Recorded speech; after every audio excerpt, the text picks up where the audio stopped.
ఓం శ్రీమాత్రే నమః. ఓం గం గణపతయే నమః. ఐం సరస్వత్యై నమః. ఓం శ్రీ గురుభ్యో నమః. జ్ఞానానందమయం దేవం నిర్మలస్ఫటికాకృతిం ఆధారం సర్వవిద్యానాం శ్రీ హయగ్రీవముపాస్మహే. హయగ్రీవ అనుగ్రహ ప్రసాద సిద్ధిరస్తు. వృశ్చిక రాశి మనకి ద్వాదశ రాశుల్లో 8వ రాశిగా ఈ వృశ్చిక రాశిని అభివర్ణిస్తారు. వృశ్చిక రాశిలో ముఖ్యంగా మనకి విశాఖ నక్షత్రము 4వ పాదము, అనురాధ నక్షత్రము 1, 2, 3, 4 పాదాలు, జ్యేష్ఠ నక్షత్రము 1, 2, 3, 4 పాదాలు. ఈ నక్షత్ర పాదాలు 9 నక్షత్ర పాదాల వారు, అట్లాగే వృశ్చిక రాశి వారు. వీరికి ఈ నవంబర్ 1 నుంచి 30వ తేదీ వరకు గ్రహస్థితులను కనుక చూసుకున్నట్లయితే గురుగ్రహ బలము అత్యంత శోభాయమానంగా, ఆకర్షణీయంగా, ఆనందంగా, సహేతుకంగా, ఆర్థికంగా, కుటుంబపరంగా వారి యొక్క విద్యకి సరైనటువంటి పదును పెట్టేటటువంటి ఏకాగ్రత కానీ, సృజనాత్మక శక్తి కానీ, పూర్వపుణ్య ఫలం కానీ, గురువుల యొక్క ఆశీర్వచనం కానీ, అనుగ్రహం కానీ, తండ్రి యొక్క సహాయ సహకారాలు కానీ, తండ్రి నుంచి తల్లి నుంచి వచ్చేటటువంటి పూర్వ ఆస్తుల పరంగా కానీ వీరికి విపరీతమైనటువంటి ఆర్థిక రాబడి ఆకస్మికంగా రాబోతోంది. వృశ్చిక రాశి వారికి గురుబలం అంతటి యోగాన్ని ఇస్తోంది. వీరికి అనుకున్న ప్రతి కార్యక్రమం, ముఖ్యంగా ఉద్యోగ విషయంలో పోతుందనుకున్న దాన్ని కూడా వీరికి ఉన్న తెలివితేటలతో, మాట తీరుతో, వీరికి ఉన్నటువంటి ఏకాగ్రత శక్తితో, ఇందాక చెప్పినట్టుగా గురువుల యొక్క అనుగ్రహంతో, వీరు చదువుకున్న చదువులో నైపుణ్యత, కొత్తదనాన్ని పరిమళించేటటువంటి యోగత్వము వీరికి గురువు ద్వారా ఆపాదింపబడి వీరు ఏదైతే సంకల్పిస్తారో ఆ ఉన్నత ఉద్యోగానికి దారులు తెరుచుకునేలాగా చేస్తారు. సంతాన భాగ్యము తప్పనిసరిగా కలుగుతుంది. వివాహం అయినటువంటి వారికి ఆలస్యమైనా సరే ఇప్పటి వరకు సంతానం కలగడానికి అవకాశం ఉంది. కుటుంబంలో సంతానపరంగా కొన్ని నష్టాలు కలిగే అవకాశము వృశ్చిక రాశి వారికి ఉంది.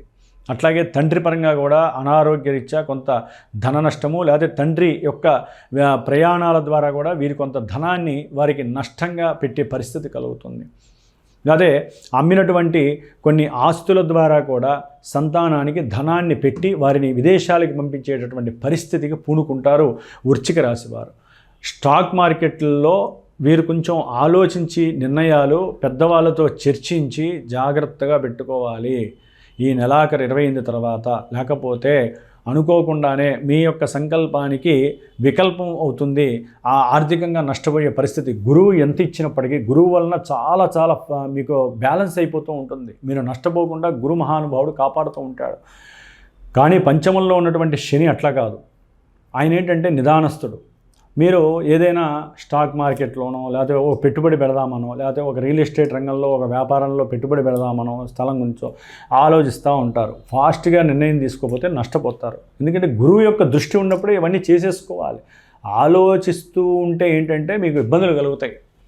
అంటే తొందరగా ఈ లోపల గురువుడు మారిపోతాడు, మళ్ళీ మీకు శని యాక్టివేట్ అవుతాడు, మీరు అనుకున్నవి జరగకపోవచ్చు. కాబట్టి కొంచెం ఆలోచించి తొందరగా నిర్ణయం తీసుకొని పెద్దవాళ్ళతో మంచి ఏంటి చెడు ఏంటి ఆలోచిస్తే మీకంటూ ఒక గృహ నిర్మాణంలో కానీ, ఒక వ్యవస్థలో కానీ మీకు శుభం జరగడానికి అవకాశం ఉంటుంది. కుటుంబంలో ఆర్థిక పరంగా మీరు ఎదుగుతున్నటువంటి విషయాలకి నరఘోషలు ఎక్కువ అవకాశం ఉంటుంది. ముఖ్యంగా విద్యార్థులకైతే కనుక ఈ నెలాఖరు నవంబర్ 23 నుంచి విద్యలో ఆటంకాలు చాలా ఎదురయ్యే అవకాశం ఉంటుంది.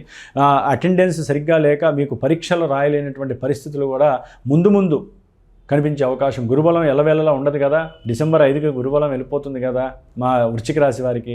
కాబట్టి ఇవన్నీ కూడా మరి శని రాహువుల యొక్క అనుకూలత వృశ్చిక రాశి వారికి సరిగ్గా లేదు. చతుర్థంలో రాహువు ఏంటంటే విద్యా ఆటంకాలని, విఘ్నాలను కలుగజేస్తాడు. ఇందాక నేను చెప్పినట్టుగా గృహాన్ని నిర్మించాలన్నా, ఏదైనా ఒక గృహయోగమో వాహన యోగమో జరగాలన్నా కూడా ఈ శని రాహువులు ఆటంకాలను కలుగజేస్తూ లేట్ చేసేస్తూ ఉంటారు. దానివల్ల మీకు మానసిక క్షోభ ఎక్కువ అవుతూ ఉంటుంది.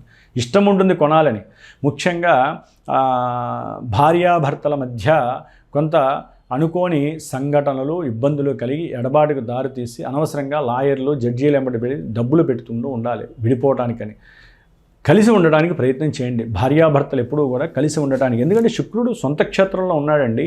మీరు చక్కగా మాట్లాడితే కనుక భార్యాభర్తల మధ్య సంయమనం చేసుకోవడానికి మీకు మీరే, పెద్దవాళ్ళు ఎవరు భార్యాభర్తల మధ్య రాకూడదు ఎప్పుడూ కూడా. భార్యాభర్త అయ్యారంటే ఒక అబ్బాయి అమ్మాయి వాళ్ళల్లో సొంత వివేకమైనటువంటి ఆలోచన చర్యలు బిగినైపోతాయి. వాళ్ళ ఆలోచనలు, వాళ్ళ కోరికలు, వాళ్ళ యొక్క మొత్తం సిస్టమ్ అంతా వాళ్ళ చేతుల్లోకి వెళ్ళిపోతుంది. పెద్దవాళ్ళు ఎందుకు వస్తారండి? ఎందుకంటే ఎవరి కొడుకు వాళ్ళకి రుచి, ఎవరి కూతురు వాళ్ళకి మంచి అన్నట్టుగా ఎవరి వాళ్ళే న్యాయం అనిపిస్తుంది. ఇక్కడ పెద్దవాళ్ళ యొక్క యోచనే లేదు ఈ విషయంలో. పెద్దవాళ్ళు కనుక ముందుకు వస్తే వాళ్ళ కుటుంబాలు పాడైపోతాయి జాతకరీత్యా కూడా.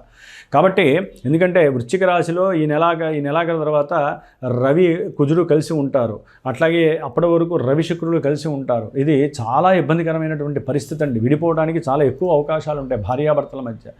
ముఖ్యంగా ఎవరైనా సరే గవర్నమెంట్ రిలేషన్స్తో కానీ, అంటే గవర్నమెంట్ వ్యవస్థలో ఎవరితో అయినా సంబంధం ఉన్నా, లేకపోతే తండ్రిపరమైనటువంటి అనారోగ్య రీత్యా కావచ్చు, లేదా వ్యాపారపరంగా కావచ్చు, కొంత నష్టాలని చవిచూడాల్సిన పరిస్థితి. ముఖ్యంగా జ్యువెలరీ బిజినెస్, వస్త్రాలకు సంబంధించింది, పాలకి సంబంధించినటువంటి బిజినెస్, వీటిల్లో కొంత నష్టం కలగడానికి అవకాశాలు ఉంటాయి స్వయంకృతాపరాధం వలన. అందుకని వృశ్చిక రాశిలో రవి కుజులు కలిసి ఉండటం, బుధుడు కూడా మరి ఆయన ఆకస్మికంగా తెచ్చిపెడతా ఉంటాడు అనారోగ్యాలని. ముఖ్యంగా నర్వస్ సిస్టమ్ పాడైపోయే అవకాశం ఉంటుంది. రహస్య అవయవాల యందు ఈ యొక్క బుధుడు రవి కుజుల యొక్క ఉష్ణ ప్రేరిత చర్యల వలన వీరికి లేనిపోని ఇబ్బందులు కలిగే అవకాశము చాలా ఉంటుంది. ఇన్నర్ యాక్టివిటీస్కి సంబంధించి, ఇన్నర్ ఆర్గాన్స్కి సంబంధించి చాలా అగ్నితత్వమైనటువంటి పరిస్థితుల వలన ఆరోగ్యం పాడవుతుంది. కొంచెం జాగ్రత్తగా ఉండాలి. తగ్గిపోయే అవకాశం గురుడిచ్చిన, రావడం అయితే చేసే గ్రహాలు చేస్తాయి కదా ఈ నెల. అందుకని చాలా జాగ్రత్తగా ఉండండి. సాధ్యమైనంత వరకు రవి కుజులకి దానం ఇవ్వండి, లేకపోతే గోమాతకి అవి నానబెట్టి తినిపించండి. లేదా ఒక ఆదివారం పూట గోధుమ రవ్వ ఉప్మానో, లేకపోతే గోధుమ పొంగలి, అంటే గోధుమతో చేసిన పాయసము, లేకపోతే అన్నము కందిపప్పు కలిపి ఏదైనా ఒక పులగంలాగా తయారు చేసి 10 మందికి ఇవ్వండి. దానివల్ల దానంగా మీకు మంచి జరుగుతుంది. లేదా ఆకుకూరలు బ్రాహ్మడికి దానం చేయండి, లేదా ఆకుకూరలు మంచివి గోమాతకి తినిపించండి. దానివల్ల మీకు చాలా శుభప్రదమైనటువంటి విషయాలు జరుగుతాయండి. అట్లాగే గవర్నమెంట్ ఉద్యోగాల రీత్యా ఎవరైతే ప్రయత్నాలు చేస్తున్నారో వారికి ఒక రకంగా ఇది అనుకూలమైనటువంటి సమయం. గురువు యొక్క దృష్టి రవి కుజుల మీద పడుతుంది. ముఖ్యంగా ఈ బలగాలు ఉంటాయి, మిలిటరీ బలగాలు, అంటే మిలిటరీలో కావచ్చు, లేకపోతే గవర్నమెంట్ వ్యవస్థకి సంబంధించి ఈ వాహనాలు నడిపేటటువంటి కార్ డ్రైవింగ్స్ కావచ్చు. వీరు కొంత విషపూరితమైనటువంటి ఆలోచనలతో ముందుకు వెళితే మటుకు వీరికి పరాభవం తప్పదు. కాబట్టి వీరి కోపాన్ని అణుచుకోవాలి. అట్లాగే వీరు కొంత త్యాగాన్ని అలవాటు చేసుకోవాలి. ఈ నెల రోజులు కోపం వస్తుంది, అయితే అవతల వాళ్ళ మీద ఈర్ష్య పెరుగుతుంది, ఆ రాజస తామస గుణాలు కూడా ప్రేరితం అవుతూ ఉంటాయి. అవసరం లేకుండా వీటి వలన కూడా ఒక్కోసారి వీరి యొక్క ఆరోగ్యం చెడిపోయే అవకాశం ఉంటుంది. కాబట్టి ముఖ్యంగా ఈ యొక్క వృశ్చిక రాశి వారు తగు జాగ్రత్తలు పాటిస్తూ ఆదిత్య హృదయాన్ని చదువుకోవడం ద్వారా ఇందాక నేను చెప్పినటువంటి ఆ యొక్క లక్షణాలన్నీ స్థిమితమై ఆరోగ్యం పటుత్వంగా ఉంటుంది. లేకపోతే ఎన్నో రకాలైనటువంటి మీ మీద దుష్ప్రచారాలు జరిగి మీకు వచ్చేటటువంటి ధనము రాదు, కీర్తి రాదు, ప్రతిష్ట రాదు. గృహంలో కూడా మీకంటూ ఒక నర్వస్ సిస్టమ్ నెగిటివ్గా ఆపరేట్ అయ్యే అవకాశం ఉంటుంది. కాబట్టి భార్యాభర్తలు అన్యోన్యంగా ఉండాలన్నా, ముఖ్యంగా ఆరోగ్యం బాగుండాలన్నా,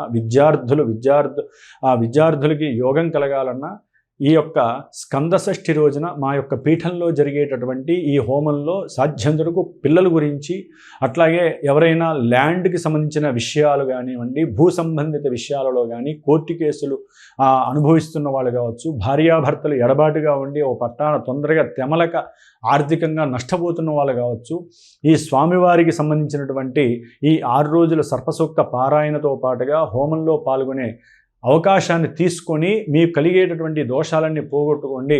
గురు మహానుభావుడు మీకు ఇస్తున్నటువంటి యోగాన్ని మీరు పట్టుకునేటటువంటి ప్రయత్నంలో ఇది ఒక చిన్న దోషాన్ని పోగొట్టుకునే చిన్న అమరిక. కాబట్టి వృశ్చిక రాశి వారు ఈ విధంగా ఆదిత్య హృదయాన్ని స్తోత్రాన్ని పఠిస్తూ అట్లాగే లలితాదేవి అర్చన చేసుకున్నట్లయితే మీ యొక్క ధనము, మీ యొక్క ఇంట్లో గృహ పరిస్థితులు మీకు అనుకూలంగా ఉండేటటువంటి అవకాశాలు మెండుగా ఉన్నాయనే చెప్పుకోవాలి. ఓం శ్రీమాత్రే నమో నమః.